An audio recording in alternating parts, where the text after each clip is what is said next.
Лицата кои примаат социјална помош, стипендија, хуманитарна помош, алиментација, не смеат нивните сметки да бидат блокирани. Ова денеска во Штип го објави министерката за правда Рената Десковска, образлагајќи ги измените во соодветната законска регулатива. Имаше одредени реакции од Комората на извршители. Разговаравме, јас сум свесна дека тие не се задоволни и срекни од она што го донесовме како законско решение, но исто така сум срекна и сум свесна дека граѓаните се срекни и задоволни и мислам дека тоа е примарниот фокус што не движеше во тој процес на носење на законот. Десковска пред присутните граѓани на Штип ги елаборираше и позитивните ефекти од измените во повеќе закони, како на пример законот за прекршоци, за судови, за слободен пристап на информација од јавен карактер. Измените се во согласност со позитивните оценки дадени од Венецијанската комисија.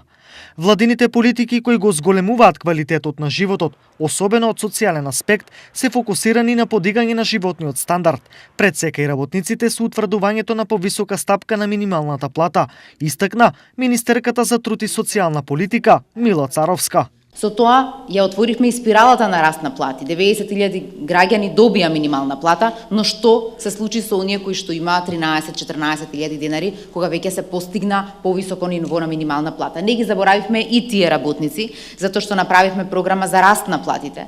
Прашањата до министерките за граѓаните најчесто се однесуваа на изнаоѓање на решенија за нивните социјално-финансиски проблеми. Што се случува со оние фирми, претежно странски инвестиции, кои што изминатиот период знаете дека имаше штрајкови и слично, механизам кој што како државата би ги заштитила овие работници. Значи, џабе е на крајот од денот и судска постапка, кога тие инвеститори си одат надвор од државата. Сметам дека како граѓански сектор е многу важно што ги следите сите овие политики што се имплементираат и како се имплементираат. И е важно што имаме фидбек од вас и затоа постигнавме успех и да државниот инспекторат објави телефон кој што го немаше и нивната веб страна да почне да постои затоа што не постоеше и да постапуваат по претставки кои што стигнуваат и од кај нас и од кај вас. Десковска заедно со министерката за труд и социјална политика Царовска денеска учествуваа на трибината Фер општество, шанса за сите, заедно со граѓаните на Штип. На трибината меѓу другото се дискутираше за придобивките на граѓаните од реформите со кои се создава Фер општество. Се намалуваат разликите по било која основа и се повеќе пари завршуваат назад кај граѓаните.